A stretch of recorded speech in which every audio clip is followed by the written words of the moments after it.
বন্ধুরা, এই মুহূর্তে ভারত আর্মেনিয়ার সাথে বন্ধুত্বকে বাড়ানোর কাজ করছে। তো সেখানে আবার আর্মেনিয়া আর রাশিয়ার ওপর নিজের বন্ধুত্বকে শেষ করছে। আর এই কমতিকে দূর করার জন্য আর্মেনিয়া যে সমস্ত অস্ত্রগুলো রাশিয়া থেকে কিনতো, এখন সেই সমস্ত অস্ত্র রাশিয়ার ওপর নির্ভরতা কমে তারা ভারত থেকে কিনছে, যেটিতে ভারতের 155 mm হোভিটজার, পিনাকা রকেট, আকাশ এয়ার ডিফেন্স সিস্টেম আরও অন্যান্য গোলাবারুদ সহ অস্ত্রকে ভারত দেওয়ার সিদ্ধান্ত নিয়েছে, এমনকি এইগুলো কিনেও নিয়েছে অনেক। কিন্তু ভারত আর্মেনিয়ার নিজেদের বন্ধুত্বের কারণে আর্মেনিয়ার যে সমস্ত শত্রু দেশ আছে তারা অনেক পাগল হয়ে গেছে।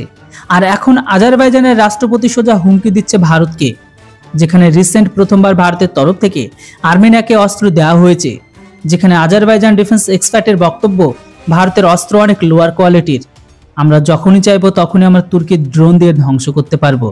আর ভারতের অস্ত্র আমাদের খেলাফ কোনো কাজই করবে না, কেননা আমাদের কাছে তুর্কির অ্যাডভান্স অস্ত্র আছে, যেটি ভারতের অস্ত্রের উপর আমাদের বাড়তি অ্যাডভান্টেজ দেবে। যেটির পরে কিন্তু আজারবাইজান পাগলের প্রলাপ সামনে আসবে, যখন তারা দেখবে ভারতের অস্ত্র বেশি পরিমাণে আর্মেনিয়ার ঘরে পৌঁছাতে লেগেছে। আর তখনই ফ্রান্স আর গ্রিসও কিন্তু আর্মেনিয়াকে সাহায্য করতে শুরু করেছে। আর এটিতে আর্মেনিয়া অনেকটা রেগে যায়, যেটাকে নিয়ে এখন আজারবাইজান ভারত, ফ্রান্স আর গ্রিসকে বড় ধমকি পর্যন্ত দিচ্ছে।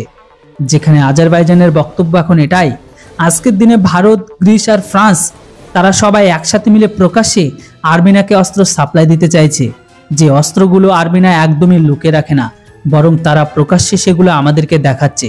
আর এই দেখানোর বিষয়টা বা প্রকাশ্যে আসার বিষয়টা আমরা কখনোই সহ্য করতে পারছি না। আর এটাকে নিয়ে আমাদের কিছু না কিছু অবশ্যই বের করতে হবে। বিশেষ করে আর্মেনিয়ার যে অস্ত্র সাপ্লাই করছে আজকের দিনে ভারত সহ গ্রিস ও ফ্রান্স, তাদের উপর কোনো ব্যবস্থা অবশ্যই নিতে হবে, যেটাকে নিয়ে আমরা আজকের দিনে কমপ্লেন পর্যন্ত করব। তো বন্ধুরা, এবার আপনারা বলুন, যে আজারবাইজানে কিছুদিন আগে বলেছিল ভারতের অস্ত্র লোয়ার কোয়ালিটি, আমরা তুর্কির ড্রোন দিয়ে ধ্বংস করে দেব, তাহলে তো এদের খুশি হওয়া উচিত। কেননা ভারতের অস্ত্র যদি এতটা লোয়ার কোয়ালিটি হয়, তাহলে ভারতের অস্ত্র কিনে তারা এত চিন্তিত কেন? এবার বাকিটা অবশ্যই আপনাদের মতামত কমেন্ট বক্সে লিখে জানান। Thanks for watching.